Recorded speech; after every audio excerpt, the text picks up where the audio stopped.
Hello my dear friends, आप सभी का स्वागत है हमारे अपने YouTube channel the special field में। सभी साथियों को मैं अवगत कराना चाहूँगी कि हम लोग इस वीडियो में डीएड डिप्लोमा के सेकेंड ईयर के पेपर नंबर 10 का अध्ययन करेंगे और पेपर नंबर 10 है हमारा इंक्लूसिव एजुकेशन। तो इंक्लूसिव एजुकेशन, जैसा कि आप लोग नाम से ही जान गए होंगे कि ये पेपर जो हमारा है ये कॉमन पेपर है। जिस किसी भी छात्र ने अगर सिलेबस का अध्ययन किया है तो उसे बखूबी पता है कि ये पेपर जो हमारा होता है ये कॉमन कोर्स होता है, यानी कि चाहे वो एचआई ट्रेड से डिप्लोमा कर रहा हो, चाहे वीआई या फिर आईडीडी, तीनों ट्रेड में अगर किसी भी ट्रेड से आप डिप्लोमा कर रहे हैं तो आपको ये पेपर पढ़ना ही पड़ेगा। तो इंक्लूसिव एजुकेशन हम लोग यूनिट बाय यूनिट अध्ययन करेंगे और आज से जैसा कि ये वीडियो स्टार्ट हो रहा है तो इसमें हम सभी लोग जो भी पढ़ेंगे वो एक एक यूनिट को कवर करेंगे। तो चलिए इसमें स्टार्ट करते हैं। सबसे पहला हमारा जो यूनिट है वो है unit first, diversity and inclusivity. तो इसके बारे में सबसे पहले हम जानेंगे और उसके बाद हम फिर 1.1 जानेंगे, यानी कि meaning of concept of diversity. तो डाइवर्सिटी क्या होता है इसका परिभाषा जानेंगे, अर्थ जानेंगे। उसके बाद डाइवर्सिटी और इंक्लूसिविटी ये क्या है इसके बारे में भी जानेंगे। ऐसे ही आप 5 यूनिट देख सकते हैं, ये हमें पाँचों यूनिट पढ़ने हैं यूनिट फर्स्ट के अंतर्गत। तो फर्स्ट में आपका 1.1 जो है वो meaning and concept of diversity है, और दूसरा आपका है लर्नर्स डाइवर्सिटी है, और तीसरा आपका है disability as a human diversity है। फिर उसके बाद हमें चौथा पढ़ना रहेगा डाइवर्सिटी फॉर सस्टेनेबिलिटी। तो ये हमें 1.4 पढ़ना है। फिर उसके बाद 1.5 है हमारा strength of diversity for inclusivity. तो ये सभी 5 हमें जो कि यूनिट फर्स्ट के अंतर्गत सभी चैप्टर कवर करने रहेंगे। इसके बाद हम फिर यूनिट 2 कवर करेंगे। यूनिट 2 में आप देख सकते हैं concept and meaning of inclusive education के बारे में जानना रहेगा, जिसमें हम इंक्लूसिव एजुकेशन से संबंधित सभी जितने भी आपके सामने ये चैप्टर दिख रहे हैं ये सभी चैप्टर हम इंक्लूसिव एजुकेशन से रिलेटेड ये सारे कवर करेंगे। उसके बाद हमारा थर्ड यूनिट आएगा जिसमें creating supports for inclusive education है, जिसमें अर्ली आइडेंटिफिकेशन वगैरह है, इंटरवेंशन है और एम्पावरमेंट है। तो ये सारी चीज़ें हम इसमें जानेंगे जो थर्ड यूनिट में आएगा। ऐसे ही हम पूरा जो कि यूनिट 4 है और यूनिट 5 है, तो 5 में हम 5.5 जो कि हमारा लास्ट है यहाँ तक हम कवर करेंगे। तो ये हमारा आप देख सकते हैं सिलेबस है, और इसी सिलेबस के अनुसार हम जो भी पढ़ेंगे वो वीडियो में हम कवर करेंगे। एक एक पॉइंट को हम कवर करने वाले हैं वहाँ पे। तो अभी हम जो कवर करेंगे वो हम कवर करेंगे यूनिट फर्स्ट और उसके अंतर्गत 1.1। तो चलिए स्टार्ट करते हैं। जैसा कि आप लोग स्क्रीन पर देख सकते हैं ये हमारा यूनिट फर्स्ट है, जिसमें हमें इंट्रोडक्शन टू इंक्लूसिव एजुकेशन इसके बारे में जानना है। सबसे पहले इंक्लूसिव एजुकेशन क्या होता है इसके बारे में हम जानेंगे। तो इंक्लूसिव एजुकेशन क्या है, जिसको क्या बोलते हैं, समेकित शिक्षा बोलते हैं या समावेशी शिक्षा बोलते हैं। और समावेशी शिक्षा क्या होता है इसके बारे में जानेंगे। तो इंट्रोडक्शन टू इंक्लूसिव एजुकेशन, समावेशी शिक्षा वह शिक्षा होती है जहाँ पर सामान्य व विशेष बच्चे एक साथ में शिक्षा प्राप्त करते हैं। सामान्य और विशेष ये 2 शब्द आपको जानना जरूरी है। सामान्य का मतलब यहाँ पे ये होगा कि जो बच्चे हाथ पैर या फिर शारीरिक रूप से किसी भी अंग या मानसिक तौर पर किसी भी प्रकार से उनमें कोई विकृति ना पाया जाता हो, तो वो बच्चे सामान्य कैटेगरी में आते हैं। जैसे कि हम आप सामान्य कैटेगरी में आते हैं, हमारे अंदर किसी भी प्रकार की कोई विकृति नहीं पाई जा रही है। और विशेष बच्चे का मतलब ये होता है कि वो बच्चा किसी न किसी डिसेबिलिटी से ग्रसित हो, या तो शारीरिक तौर पर हो या मानसिक तौर पर हो, या फिर उसे अन्य किसी माध्यम से देखा जा सकता हो, जैसे कि उनमें बौनापन हो या फिर उनमें डॉर्फिज्म हो, यानी कि बौनापन के साथ साथ फिर तेजाब पीड़ित भी हो। तो इस तरीके से एसिड अटैक वाले भी इसमें आपके डिसेबिलिटी की कैटेगरी में आते हैं। तो अगर वे किसी अंग से अनुचित हैं और उनमें किसी भी प्रकार से किसी अंग में विकार पाया जा रहा है तो भी वो डिसेबिलिटी की कैटेगरी में आते हैं। अगर वो डिसेबिलिटी की कैटेगरी में आते हैं तो फिर वे विशेष बच्चे कहलाते हैं। तो इन दोनों शब्दों का आई होप आप लोग समझ पाए होंगे, जो अर्थ सामान्य का मतलब यहाँ पे क्या है और विशेष का मतलब यहाँ पे क्या है। तो सामान्य बच्चे जो कि हर तरीके से बच्चे ठीक होते हैं, इनमें किसी भी प्रकार का कोई विकार नहीं पाया जाता है, और विशेष बच्चे जो कि किसी न किसी डिसेबिलिटी से ग्रसित होते हैं। अगर ये दोनों बच्चे, सामान्य और विशेष, अगर ये दोनों बच्चे एक साथ शिक्षा ग्रहण कर रहे हैं तो वो क्या कहलाता है, आपका समावेशी शिक्षा कहलाता है। समावेशी शिक्षा में दिव्यांग बालकों को संपूर्ण सुविधाएं उपलब्ध करा करके उनको प्रशिक्षण दिया जाता है, और उसके साथ साथ सामान्य विद्यालय में सामान्य छात्रों के साथ में उनको बिठाकर पढ़ाया जाता है। क्योंकि जो आपके विशेष बच्चे होते हैं उनको कहीं ना कहीं किसी उपकरण की ज़रूरत पड़ती है।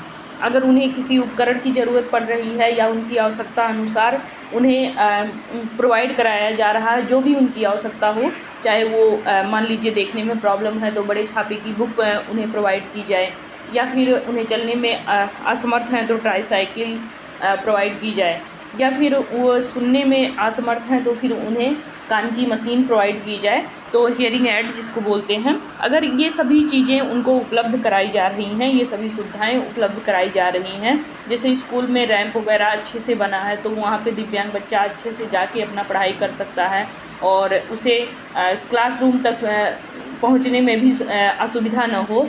रैंप वगैरह बना रहेगा तो अपने क्लास तक वो अच्छे से पहुँच जाएगा, वहाँ तक पहुँचने में उसे किसी भी प्रकार की कोई समस्याएं या बाधाएं नहीं आएंगी।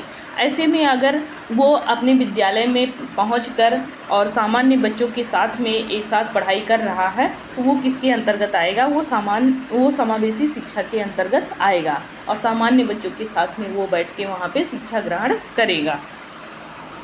आगे बात करें तो शिक्षा का समावेशीकरण यह बताता है कि जो विशेष शैक्षिक आवश्यकता वाले बच्चे होते हैं उनकी पूर्ति के लिए एक जो सामान्य छात्र होता है एवं दिव्यांग, वो दोनों छात्र एक समान अवसर उनको दिया जाता है।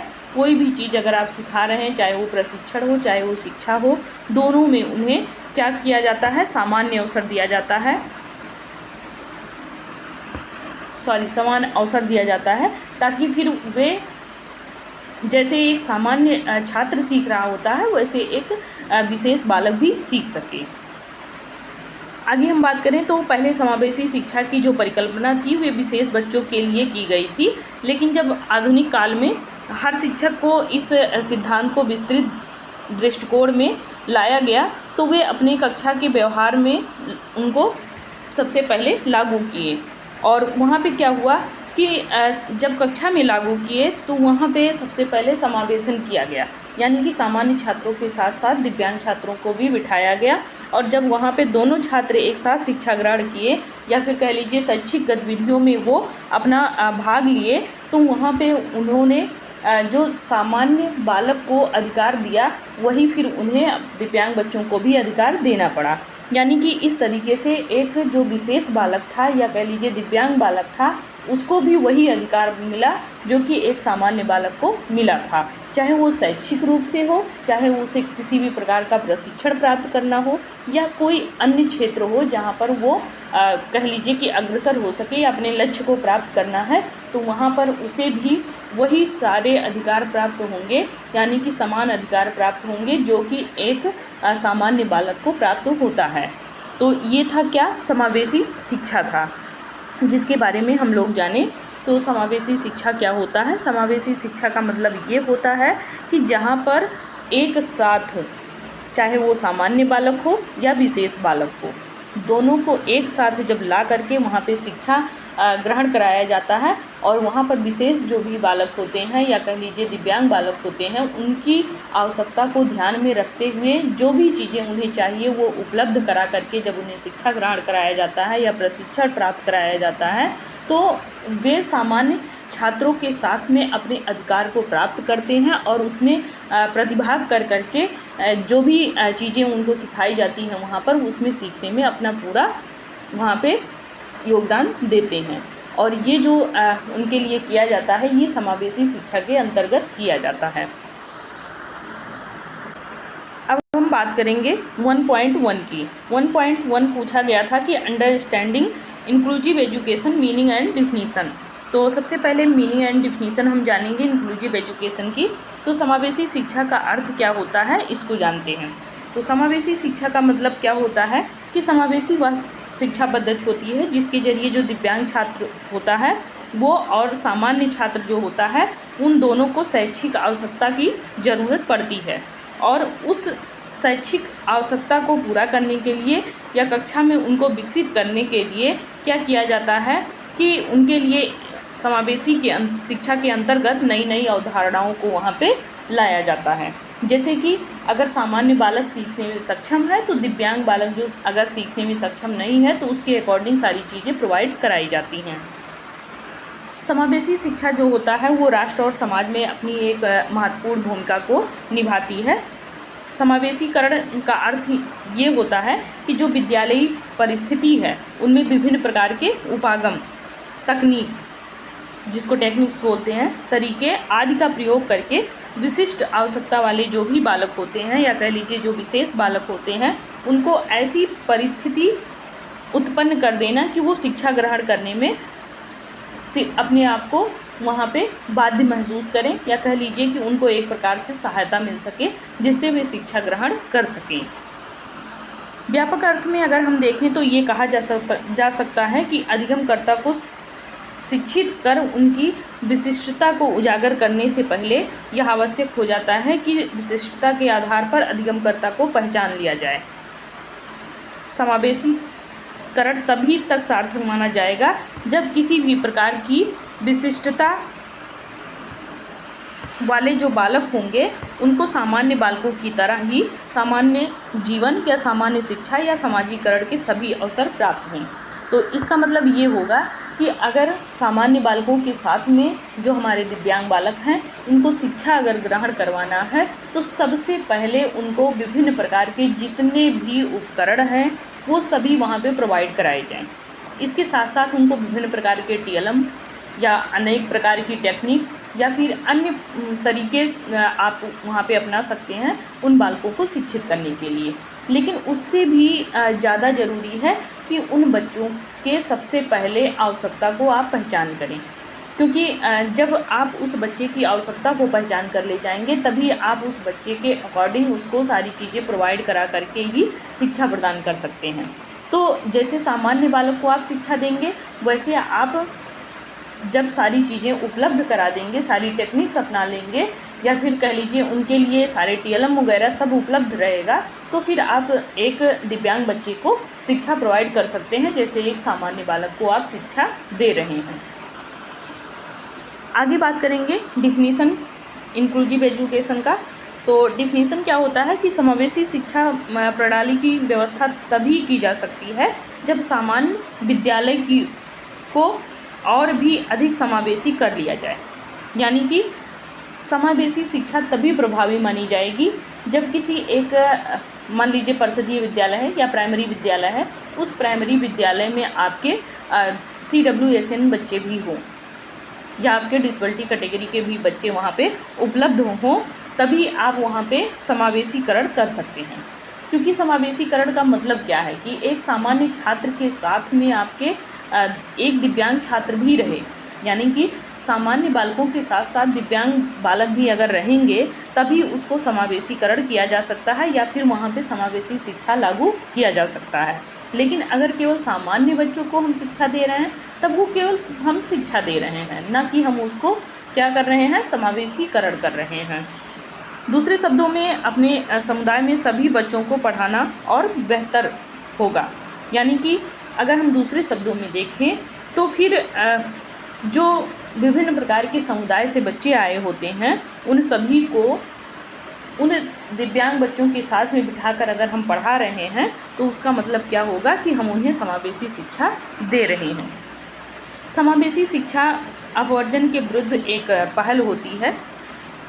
अपवर्जन का मतलब यहाँ पे ये होगा कि जो भी गलत धारणाएं व्याप्त हो रही हैं उन सभी गलत धारणाओं को खंडित करते हुए जो हमारे दिव्यांग बालक हैं वो शिक्षा ग्रहण कर सकें।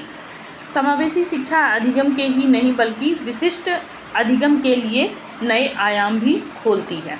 यानी कि समावेशी शिक्षा जो होती है वे केवल सामान्य बालकों के लिए ही नहीं उपयोगी है, बल्कि जो हमारे दिव्यांग बालक हैं या विशिष्ट बालक हैं उनके सीखने में भी विभिन्न प्रकार के तरीके अपनाती रहती है। क्योंकि उनको अगर सिखाना है तो फिर हमें विभिन्न प्रकार के टेक्निक्स का यूज करना पड़ेगा, विभिन्न प्रकार के टीएलएम का यूज करना पड़ेगा, विभिन्न प्रकार के तरीक़ों को यूज कर के ही हमें उनकी आवश्यकता को पहचान करके ही हमें उनको शिक्षा देना है। तो फिर इसमें क्या होता है कि हमारे एक आयाम नहीं वहाँ पे लागू होता, बहुत सारे आयाम लागू होते हैं जो हम वहाँ पे फॉलो करते हैं। बहुत सारे आयाम का मतलब बहुत सारे टेक्निक्स यहाँ पे कह लीजिए कि बहुत सारे टेक्निक्स होते हैं जिनको हम लागू करके उन बच्चों को सिखाते हैं। ऐसे में अगर हम पुराना टेक्निक्स कोई भी यूज कर रहे हैं, अगर उससे बच्चा नहीं वहाँ पे सीख पा रहा है तो हम क्या करते हैं, उसमें परिवर्तन करते हैं और कोई नया टेक्निक्स वहाँ पे पेश करते हैं। तो इससे बच्चा क्या होता है कि सीख लेता है जो भी हम सिखाने का प्रयास कर रहे होते हैं बच्चे को। तो ये सब जो है आपका किसके अंतर्गत आता है, वो ये सब आपका समावेशी शिक्षा के अंतर्गत ही आता है। अब हम कॉन्सेप्ट ऑफ इंक्लूसिव एजुकेशन के बारे में जानेंगे कि समावेशी शिक्षा की जो अवधारणा है ये क्या है। समावेशीकरण वर्तमान समय को देखते हुए एक अति व्यापक समावेशन नहीं है,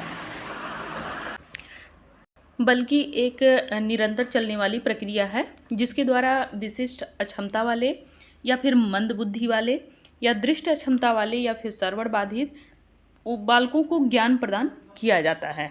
यानी कि इसमें सभी कैटेगरी के जो बच्चे हैं वो यहाँ पे अपना प्रतिभाग करते हैं। जैसे कि समावेशीकरण उन्हीं बच्चों का किया जा सकता है जो किसी न किसी डिसेबिलिटी से ग्रसित हों।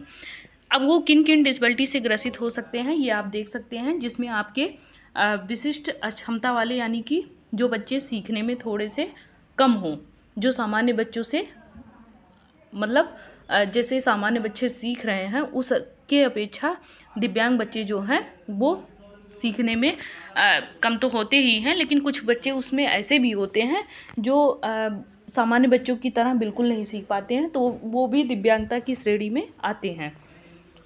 आगे बात करें मंदबुद्धि जिसको मेंटल रिटार्डेशन बोलते हैं, तो ये भी बच्चे इसमें शामिल होते हैं। इसके साथ साथ जो बच्चे देख नहीं पाते हैं जिसको ब्लाइंडनेस बोलते हैं, और श्रवण बाधित यानी कि हियरिंग इम्पेयरमेंट, और ऐसे अन्य दिव्यांगता को ग्रहण करने वाले सभी बच्चे इसमें शामिल होते हैं इंक्लूसिव एजुकेशन में। आगे बात करेंगे कि सर्वप्रथम बालकों के बौद्धिक तथा शैक्षिक स्तर की जांच की जाती है। सबसे पहले आप अगर बालक को शिक्षा देना चाह रहे हैं तो आप उससे कुछ ना कुछ क्वेश्चन पुटअप कर करके ये जानने का पूरा प्रयास करेंगे कि बच्चे को कितना कुछ पता है। अगर नहीं पता है जो चीज़ें वो फिर हम बताने का बाद में प्रयास करते हैं, लेकिन प्रेजेंट टाइम हम बच्चे का स्तर जानने के लिए हम यही करते हैं कि बच्चे से कुछ उसके परिवेश के बारे में, कुछ शिक्षा के बारे में उससे हम क्वेश्चन करते हैं। अगर उसका आंसर वो दे रहा है तो इसका मतलब उस बच्चे को हो सकता है थोड़ा बहुत ज्ञान हो। उसके पश्चात ही बालकों को दी जाने वाली शिक्षा का स्तर निर्धारित किया जाता है। जब आप उससे क्वेश्चन पुटअप कर लेते हैं, आपको ये ज्ञात हो जाता है कि बच्चे को कितना पता है। अगर बच्चे को वहीं पर ये कह लीजिए कि किसी भी क्वेश्चन का जवाब देने में समस्या आ रही है तो फिर हम उसी स्तर के अनुसार उसकी शिक्षा को निर्धारित करते हैं। अब हम देखेंगे कि समावेशी शिक्षा की विशेषताएं कौन कौन से हैं। तो इसमें सबसे पहले आप देख सकते हैं कि समावेशी शिक्षा जो है ये समाज को सभ्य बनाती है और उस समाज में जो भी नागरिक होते हैं उनको सभ्य, सुसज्जित और संस्कृति से परिचित कराती है। नेक्स्ट है कि सामान्य जो बालक होते हैं उनको सहानुभूतिपूर्वक व्यवहार करना सिखाती है। अगला है कि समावेशी शिक्षा के अंतर्गत जो भी दिव्यांग बालक आते हैं वे जो कुंठाग्रस्त होते हैं उनको उससे मुक्त कराती है। फिर समावेशी शिक्षा जो होती है इसके अंतर्गत जो दिव्यांग बालक रहेंगे, वही चीज़ें मैंने बताई, उनके अंदर जो हीन भावना आती है उन सभी चीज़ों को ये कहीं ना कहीं उन बच्चों के दिमाग से हटाती है। बालक में सामाजिक गुणों का भी विकास करता है और उसको एक सामाजिक प्राणी बनाता है। ऐसे ही दिव्यांग बालकों को भी वो एक सभ्य और सुसज्जित नागरिक बनाने का पूरा प्रयास करती है समावेशी शिक्षा। समावेशी शिक्षा बालकों को सामाजिक बनाने के साथ साथ दूसरों के प्रति उनके क्या कर्तव्य होते हैं उस कर्तव्यों का भी ये बोध कराती है। जो समावेशी शिक्षा होती है ये निश्चित करती है कि बालक को शिक्षा का प्रथम तथ्य माना जाए तथा उसकी क्षमता के अनुसार ही उसको शिक्षा दी जाए। यानी कि जो बालक होता है वही शिक्षा का जो प्रथम स्तर है वही बालक को ही समझा जाए। आगे है कि शिक्षा ग्रहण करते समय यदि कोई बालक मान लीजिए हियरिंग इम्पेयरमेंट का आ जाता है या दृष्टि दोष का आ जाता है या फिर उसमें बोलने की समस्या आ रही है या अन्य किसी दिव्यांगता से वो अगर ग्रसित है तो उसका जो शिक्षक है उस छात्र के प्रति में सहानुभूतिपूर्वक व्यवहार करे। ये नहीं है कि जो सामान्य बच्चा सीख ले रहा है और दिव्यांग बच्चा अगर नहीं वहीं पे सीख पा रहा है तो जो शिक्षक हो वो बहुत ही आक्रोश में आ जाए या क्रोध करे या फिर उसको पेशेंस ना रहे, तो वहाँ पे उसको धैर्य बनाए रखना पड़ेगा और साथ ही साथ उस बच्चे को सहानुभूति दिखाना पड़ेगा कि उस बच्चे को सिंपैथी के साथ में सारी चीज़ें सिखा सके। अन्य छात्र शिक्षक का अनुसरण करते हुए विशिष्ट बालकों के प्रति सहानुभूतिपूर्वक प्रेम पूर्वक व्यवहार करने लगे। अगर शिक्षक इस तरीके से व्यवहार कर रहा है कि बच्चे के प्रति उसका व्यवहार अच्छा है तो फिर जो उस क्लास में बच्चे होंगे जो कि सामान्य होंगे वे बच्चे भी दिव्यांगों के प्रति अच्छा व्यवहार करना सुनिश्चित करेंगे। नेक्स्ट टॉपिक है हमारा कि समावेशी शिक्षा की आवश्यकताएं कौन कौन सी हैं। तो समावेशी शिक्षा की आवश्यकताएं आप देख सकते हैं। सबसे पहले है कि शिक्षा जो है वो वर्तमान समय की मांग ही नहीं है बल्कि अपने आप में एक जागरूकता भी है। अगर हम समावेशी शिक्षा हो या फिर कोई अन्य शिक्षा की बात करें तो सभी शिक्षा क्या करती हैं कि चाहे वो दिव्यांग बालक हो या फिर वो सामान्य बालक हो, दोनों में कहीं ना कहीं जागरूकता ही लाती हैं। जो शिक्षा है वो जन जन तक पहुंचाने का प्रयास किया जा रहा है और समावेशन जो होता है वो अपने आप में एक बड़ी उपलब्धि होती है कि जो सामान्य बालक पढ़ रहे हैं उनके साथ विशिष्ट बालकों को अगर आप पढ़ा रहे हैं और दोनों को एक साथ अगर एक मुख्य धारा में लेके आ रहे हैं तो ये अपने आप में बड़ी चुनौती होती है। समावेशी शिक्षा कभी ना समाप्त होने वाली एक प्रक्रिया होती है, इसको कभी समाप्त नहीं किया जा सकता है क्योंकि अगर आप देख सकते हैं अपने पास पड़ोस में या फिर अपने गांव में या और कॉलोनी में कोई ना कोई बच्चा आपको दिव्यांग मिल ही जाएगा। तो उस दिव्यांग बच्चों को शिक्षा अगर ग्रहण कराना है तो कहीं ना कहीं हमें सामान्य बच्चों के साथ में लेके जाना ही पड़ेगा और एक स्कूल में उसको शिक्षा ग्रहण कराना पड़ेगा। आगे बात करें, समावेशी शिक्षा एक ऐसी पद्धति होती है जिसमें किसी भी प्रकार के बालक को बिना भेदभाव के शिक्षा दिया जाता है। ऐसा नहीं है कि आप किसी भी बालक को भेदभाव के साथ शिक्षा दें, चाहे वो किसी भी जाति का हो, किसी भी धर्म का हो, किसी भी दिव्यांगता से ग्रसित हो, सबको शिक्षा जो दिया जाता है वो एक साथ दिया जाता है और जो शिक्षा दी जाती है वो एक ही शिक्षा दी जाती है। अलग से कोई उनके लिए कोई शिक्षा नहीं होती है जिसको अलग से दिया जाए, बस केवल उनकी आवश्यकता को पहचान करके ही उनको शिक्षा दी जाती है। वहाँ पे किसी भी प्रकार का कोई भेदभाव नहीं किया जाता है। समावेशी शिक्षा जो होता है इसका मुख्य उद्देश्य ये होता है कि जो विशेष बालक होते हैं उनकी जो शिक्षा व्यवस्था होती है उसको थोड़ा सा यहाँ पे देख रेख में करना होता है क्योंकि जो बच्चे दिव्यांगता से ग्रसित होते हैं उनकी आवश्यकता को थोड़ा सा देखना पड़ता है। उनकी आवश्यकता के अनुसार उनको शिक्षा देनी होती है या फिर उससे संबंधित कोई भी टेक्निक्स है वो अपनाना पड़ेगा या फिर टीएलएम है या फिर अन्य उनको कोई चीज़ की आवश्यकता है तो वो प्रोवाइड कराना पड़ेगा। समावेशी शिक्षा यह भी निश्चित करता है कि किसी भी बालक को उसकी क्षमता के कारण अलग ना समझा जाए। यानी कि अगर उसमें किसी भी प्रकार का कोई दोष पाया जा रहा है तो उसके उस दोष को इग्नोर किया जाए और सामान्य बालकों के साथ में उनको शिक्षा दी जाए। आगे बात करेंगे कि समावेशी शिक्षा के माध्यम से ही सभी को पढ़ने लिखने खेलने कूदने उठने बैठने और विचार व्यक्त करने के सभी जो ये सृजन शक्ति होती है आदि सभी वो अपने स्वतंत्रता पूर्वक किसी के सामने रख सकते हैं। ये नहीं है कि उन्हें किसी से पूछना पड़े कि हमें जाना कहाँ है, उठना कहाँ है, बैठना कहाँ है या फिर हमें जो सोच रहे हैं उस चीज़ को कैसे प्रकट करना, वो हम किसी से पूछ के तब हम प्रकट करें। तो हमें किसी से कोई चीज़ पूछना नहीं है, हम अपनी बातों को या फिर कह लीजिए कि अपने तरीक़ों को हम दूसरे के सामने पेश कर सकते हैं। ये समावेशी शिक्षा के अंतर्गत स्वतंत्रता मिली हुई होती है। तो ये था हमारा 1.1 जिसको हम सभी लोगों ने पढ़ा, और इसमें हम लोगों ने जाना कि समावेशी शिक्षा क्या होती है, और समावेशी शिक्षा में का परिचय सबसे पहले जाना, फिर उसके बाद समावेशी शिक्षा का अर्थ जाने, और समावेशी शिक्षा के विशेषताएं भी जाने, और इसकी परिभाषा भी जाने। तो इसमें अगर कहीं आप लोगों को समस्या आ रही है कि समावेशी शिक्षा क्या है, और उसमें समझने में प्रॉब्लम है कहीं कोई भी टॉपिक या कोई शब्द, तो आप लोग कमेंट बॉक्स में ज़रूर लिखें, उसका निवारण किया जाएगा। साथ ही साथ अगर आप लोग वीडियो वॉच कर रहे हैं अच्छे से, तो फिर आपको कहीं समस्या आएगी भी नहीं। लेकिन अगर समस्या आ भी रही है तो आप कमेंट बॉक्स में ज़रूर लिखें, पूछ सकते हैं आप। और अगर आप कमेंट बॉक्स में लिखेंगे तो हम आपसे संपर्क भी करेंगे, और संपर्क के माध्यम से भी जानेंगे कि आपको कितना कुछ समझ में आ रहा है।